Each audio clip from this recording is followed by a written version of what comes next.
I am 82 years old. I spent my entire life saying that I married for love, repeating it to friends, to my children, and even to myself, as if it were an absolute truth that didn't need to be questioned. My name is Margaret, and for decades I believed that love was enough to sustain any marriage. That feeling was sufficient, and that time, on its own, would take care of the rest. But time doesn't do anything by itself. It only reveals what we insist on not seeing.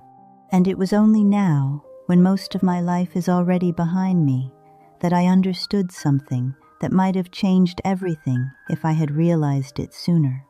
I didn't stop loving. I just confused love with accommodation, silence, and routine. And that confusion cost more than I ever imagined. Before you think this is just the story of a regretful old woman, I need to tell you what really happened and why it took me so long to see the truth. When I was young, everything seemed simple. I met my husband in an ordinary moment of life, nothing cinematic, nothing grand. It was a time when we were both working too much and dreaming of stability. He was attentive, polite, always made a point of calling to make sure I had gotten home safely. And back then, that already felt like enough proof of commitment. I fell more in love with the feeling of security than with the depth of the relationship, but I didn't know that yet. In your early 20s, you don't notice those differences. You just feel. In the first years of marriage, there were small rituals that made me believe everything was exactly as it should be. Coffee in the morning, simple dinners at night, quick conversations before falling asleep. They weren't grand gestures, but I interpreted them as constant love. I thought, this is how adult life works. You build a routine, split the bills, solve problems, raise children, and love fits into whatever space is left. I thought it sounded nice to say we were a calm couple. We didn't fight much. We didn't make scenes. Each of us played our part. He worked, I took care of the house, and later I went back to work too. Everything seemed balanced. Only now do I understand that it wasn't balance. It was a lack of dialogue. It was exhaustion disguised as maturity. It was coexistence replacing connection. But back then, I called it partnership. I remember looking at other women and thinking I was lucky. My husband didn't drink too much, didn't disappear for days, didn't raise his voice at me. So I concluded everything was fine. I didn't realize that love isn't just about not hurting someone. Love is active presence. Love is curiosity about the other person. Love is building intimacy every day. But no one ever taught me that, and I never stopped to ask. The truth it took me 82 years to understand is simple but uncomfortable. I believed the big lie that love is automatic. I thought that after the wedding, after the rings, after building a home together, the feeling would stay strong by inertia, like a machine that never needs maintenance. I didn't know that what sustains itself isn't love, it's routine. For many years, I confused stability with depth. We didn't argue much, so I took that as harmony. We didn't drift apart physically, so I assumed that meant closeness. But not fighting doesn't mean communicating. And sleeping side by side doesn't mean sharing. The absence of conflict is not proof of connection. It's often a sign that no one is saying what they truly feel. That's the big lie, believing that loving once is enough to love forever. I thought the love I felt in the beginning would carry us through the rest of the journey, that remembering how it started was enough to justify the present. But feelings aren't memories stored in a drawer. They need constant renewal. They need attention. They require a willingness to sit with discomfort. And little by little, We both chose the easier path, avoiding hard conversations, postponing confrontations, replacing intimacy with tasks. I stayed busy with responsibilities. He stayed busy with work. And we both called that maturity. There was always something more urgent than talking about what was missing. Always a bill to pay, a problem to solve, an obligation to fulfill. And without realizing it, we trained each other not to go deeper, not to ask too much, not to disturb the surface. I told myself that every marriage goes through phases, that it was normal for intensity to fade over time, and its true love changes shape. The problem is, when it doesn't change, it simply empties. But I didn't have the courage to name that emptiness. It was easier to keep saying I had married for love and that it was enough. For decades, I held on to that story because admitting the truth would have meant taking responsibility, and responsibility hurts. What I didn't realize as the years went by was that I was trapped in a silent cycle that repeats itself in many relationships. First, you believe everything is fine. Then, small absences begin to appear, but you ignore them because they seem insignificant. A conversation that never happens, a look that no longer meets the other, a dinner eaten in silence. Then you tell yourself it's just a phase, that exhaustion explains it, that tomorrow will be better, and life goes on. I did this all the time. I felt something was missing, but I didn't know exactly what, so I pushed that feeling underneath the responsibilities of the day. When it bothered me that he came home and went straight to the bedroom, I told myself he was just tired. When I noticed we went days without really talking, I blamed it on routine. And so, every small disconnection was rationalized, normalized, and forgotten. The years passed like that. 10 turned into 20, 20 turned into 30. I watched our children grow up, leave home, start their own families, while the two of us remained side by side, but increasingly distant on the inside. I thought that was growing old together. Today, I know it was growing old in parallel. At some point, I began to feel a strange kind of loneliness, even though I was married. It wasn't the loneliness of physical abandonment. It was the loneliness of no longer being seen, of no longer being asked, of no longer being truly listened to. But I didn't complain. I had learned from a young age that good wives don't make drama, don't ask for too much, don't create problems where there supposedly aren't any. So I adapted. I filled the emptiness with chores, with television, with quick visits to friends, with anything that could occupy the space where intimacy should have existed. And every time I did that, I reinforced the same pattern. I thought everything was under control. Something happened that made me uncomfortable. I swallowed it, moved on, and time passed. This cycle repeated itself for decades without me realizing how high a price I was paying. When you live like this for a long time, you start to believe this is the normal shape of adult life. But it isn't. It's just the most common one. It was only after a long time that I began to see this same pattern in other people. I remember a close friend, married for more than 40 years, who once told me, almost as casually as commenting on the weather, that she missed her husband even while he was sitting in the living room right beside her. She said it without crying, without drama, as if she had already accepted that invisible distance. Her husband was a decent man, hard-working, present at family events, but emotionally absent. They shared a home, the bills, and their meals, but they no longer shared thoughts, fears, or dreams. And the saddest part was that neither of them seemed to know where to begin fixing it. Another story that never left my mind was that of an older neighbor who lost his wife after a long illness. In the first days after the funeral, he told me that what hurt the most wasn't just her absence, but the guilt of having spent years treating their life together as something guaranteed. He said he always thought he would have time to talk more, to listen calmly, to ask how she truly was. But time ran out before he found the courage to step out of autopilot. He didn't lose his wife only to death. He had started losing her long before that, in the daily silence that settled between them.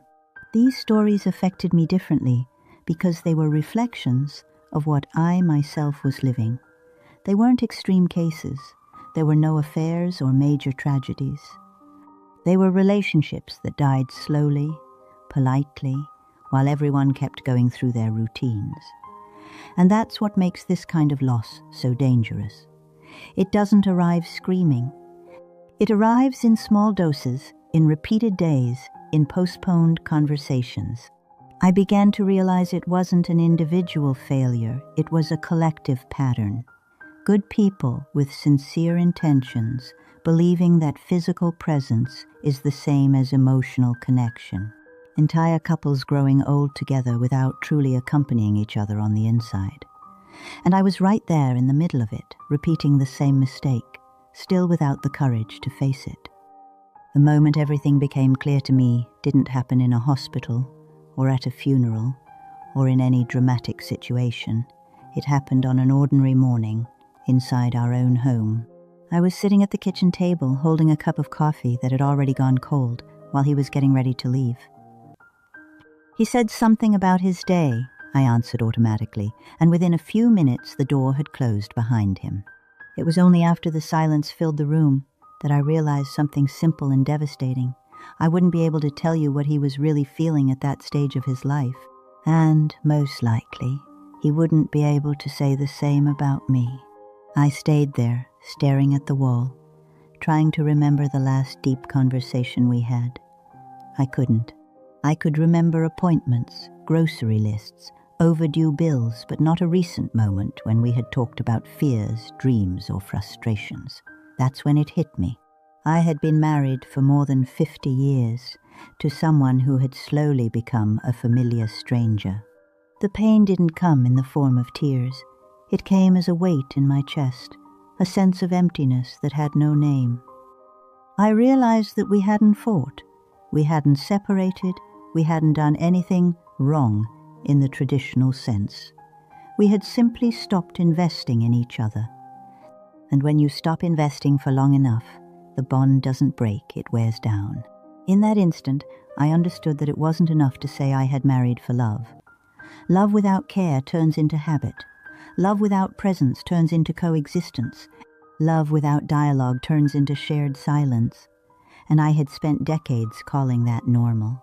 I wish I could say that was a heroic awakening, that I stood up immediately and changed everything. But the truth is, I sat there for a long time, trying to accept that much of my emotional life had been built on autopilot. It was a quiet mourning for the relationship we could have had.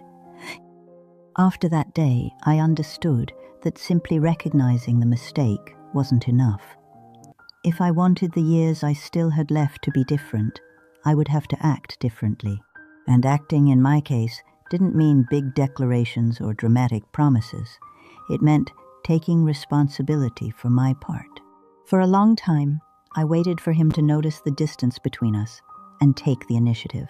I told myself that he should start the conversations, that he should show more interest, that he should change. But the truth is, I wasn't doing anything either, except waiting.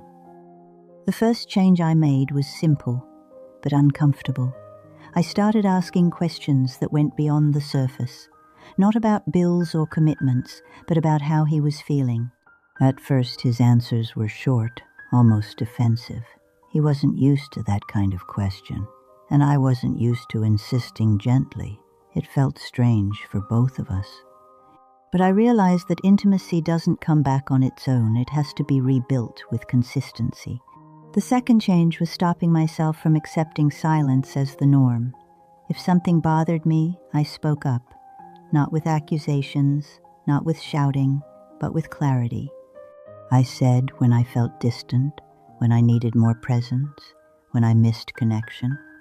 I discovered that many of the conflicts I was afraid to create were actually doors to closeness.